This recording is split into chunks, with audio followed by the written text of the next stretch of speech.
سلام دوستان، امروز درباره افتش آزاد صحبت میکنیم. خب افتش آزاد چگونه حرکت است؟ خب افتش آزاد این حرکت است که هنگام هنگام حرکت جسم یگانه قوایی که به جسم تاثیر میکند این تاثیری قوای جاذبه است. فرض کردیم این سطح زمین باشد.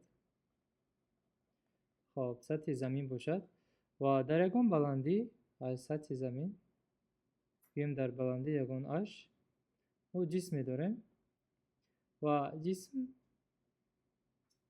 به زمین فرض کردیم میافتد و یگانه قوایی که به جسم تاثیر میکند این قوای جاذبه زمین یا اینکه بگیم قوای وزنی جسم که این رو با حرف یعنی جی جاذبه پایان اشارت میکنیم.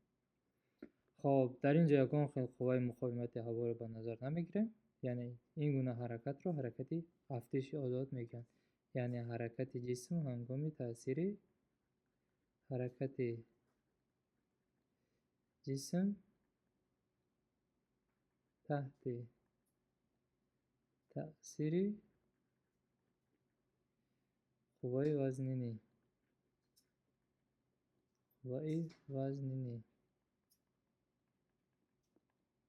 این گونه حرکت رو حرکت افتش آزاد میگیم، یعنی جسم تنها در افق عمودان حرکت میکند.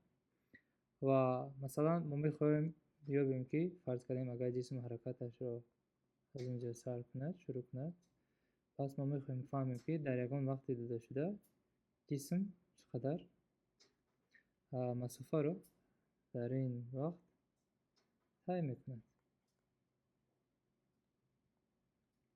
خب مسافه طی کرده جسم رو در این حالت اش میگیریم. خب چقدر مسافه رو جسم طی میکنه. خب اگر معادله های این حرکت یعنی افتش آزاد این حرکتی ثابت شتاب می باشد، حرکتی ثابت شتاب می باشد، یعنی که جسم دارای شتابی دائمی است و شتاب جسم برابر است به جی که برابر است به 9.181 متر تقسیم سینه در کوادرات، یا اینکه بعضا برای ساده کردن حساب کتاب میگیریم 10 متر تقسیم سینه در کوادرات.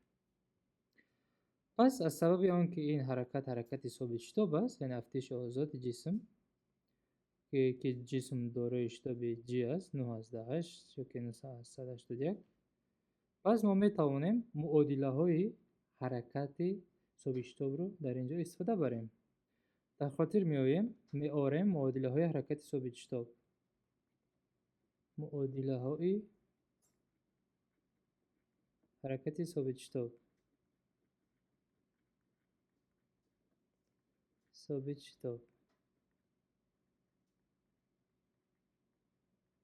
خب یکم معادله درازی راه فرض کردیم S برابر است با V0T جمع AT در کوادرات تقسیم 2. این فرمول یکم درست. و داریم فرمول برای درازی راه از روی سرعت ها V کوادرات مینوسیم V0 کوادرات تقسیم 2A. خب یا اینکه داریم فرمول دیگر V برابر است با V0 جمع AT تغییرابی سرعت. خب این سه فرمول اینا هستن فرمول های برای یعنی هنگام حرکتی ثابت شتاب. S این راهی طی کرده در وقتی T V0 سرعت ابتدایی جسم، A باشد شتاب جسم است، V سرعت انتهای جسم. پس در این حالت در هنگام افتش آزاد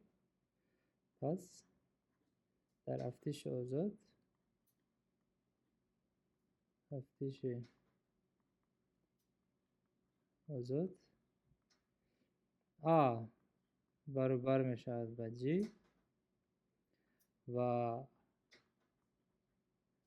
S برابر می شود به H، یعنی S را در این حالت ما با H اشارت میکنیم مسافه طی کرده اش چون که جسم در بلندی قرار دارد، یعنی در اینجا بگیم از بلندی رو تغییر میدهد. از این لحاظ اس نیو اش اشارت میکنیم و آ باشد با جی. پس این معادله ها را میتونیم چنین نویسیم. اس یعنی اش گفتیم. خب اش برابر میشد با وی نول ت. جمع آ رو گفتیم با جی اشارت میکنیم. جی ت در کادرات تقسیم دو.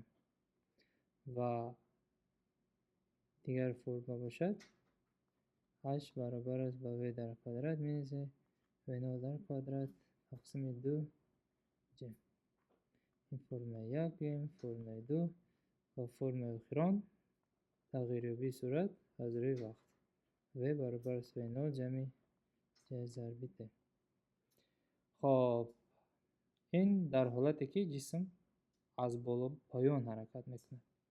خب میشود که جسم از پایین به بالا حرکت میکند. مثلا فرض کنیم که جسم در زمین قرار دارد و این جسم رو ما با یگان صورت ابتدایی فرض کنیم، به صورت ابتدایی و نول فرض کنیم بالا میپرتیم.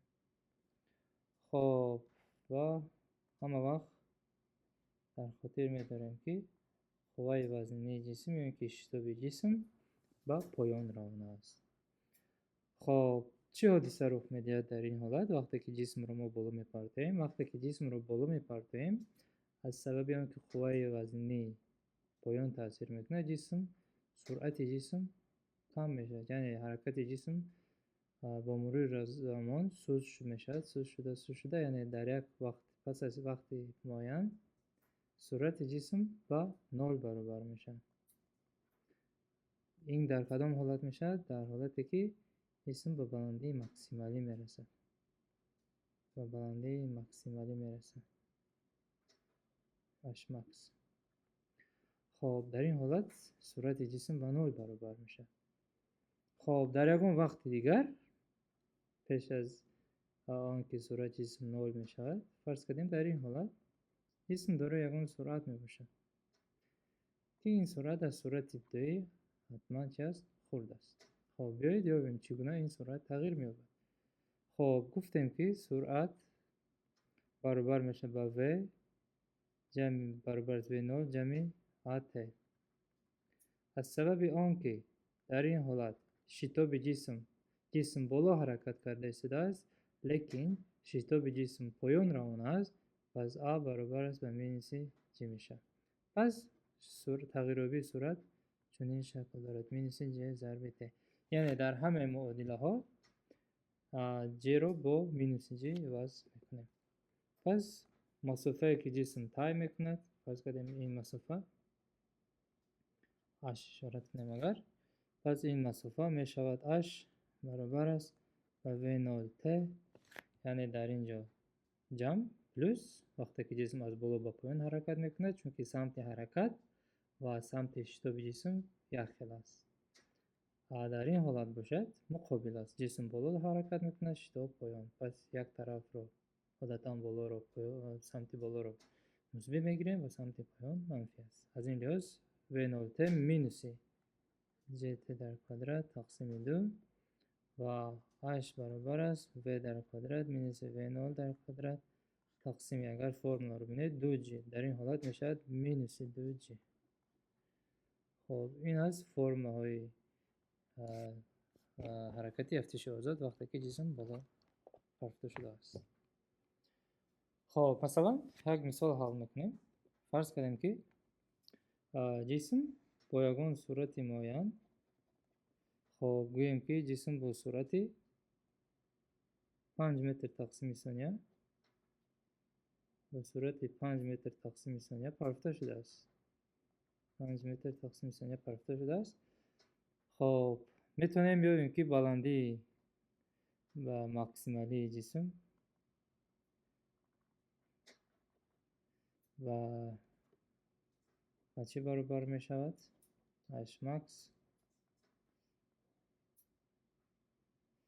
و برای رسیدن به این بلندی چقدر وقت صرف می شود. بیاید این دو بزرگی رو یابیم. خب یعنی کلید برای حل کردن این مسئله باید در خاطر داریم که فهمیم که هنگامی که جسم در بلندی مکسیمالی قرار دارد سرعت جسم با صفر به نول برابر میشه و بعدا جسم پایان حرکت کردن رو سر میکنه. خب پس از این شرط مثلا یعنی از این حالت ما میتونیم وقت رو یابیم. خب گفتیم که سرعت جسم چنین تغییر می‌یابد و نول مینوس جی ضرب ت که در اینجا 5 متر تقسیم ثانیه سرعت ابتدایی است. پس در بلندی مکسیمالی می نویسیم در h برابر h max سرعت برابر است با 0. پس از اینجا 0 یعنی که 0 برابر است با v0 مینوس j ضرب t. از اینجا جت مینوس جت را به طرف چپ بگذارونیم اگر حاصل میکنیم j ضرب t برابر است با v0. پس از اینجا برای یافتن t باید با کوفیسینت t که j است هر دو طرف را تقسیم کنیم. j به تقسیم j و j با j اختصار میشد. پس در این حالت میماند j t برابر است با v0 تقسیم j. خب میگذاریم حساب میکنیم. خب برای ساده کردن مسئله حساب کتاب j را 10 متر تقسیم ثانیه در کوادرات میگیریم. پس t برابر میشد با v0 تقسیم j گفتیم برابر است با 5 تقسیم 10 یعنی 5 متر تقسیم ثانیه 10 متر تقسیم ثانیه در کوادرات. خب در اینجا 5 تقسیم 10 این میشود 0 از 10 5. خب آن اکنون واحدی چنکی وقت از اینجا متر با متر اختصار میشد. ثانیه با ثانیه در کوادرات ثانیه میموند بالا میرد یعنی ثانیه. پس از 0 از 10 5 ثانیه جسم به بلندی مکسیمالی خود میرسد. خب آن اکنون این کدام بلندی است؟ خب برای یافتن این بلندی ما استفاده میبریم از چنین فرمول v کوادرات مینوس v0 در کوادرات تقسیم مینوس j. خب یعنی گفتیم در بلندی مکسیمالی چی است؟ سرعت جسم با 0 برابر است. یعنی این وقتی که h max می شود سرعت ابتدایی جسم در این حالت با 0 برابر است. یعنی 0 مینوس v0 در کوادرات تقسیم مینوس 2j.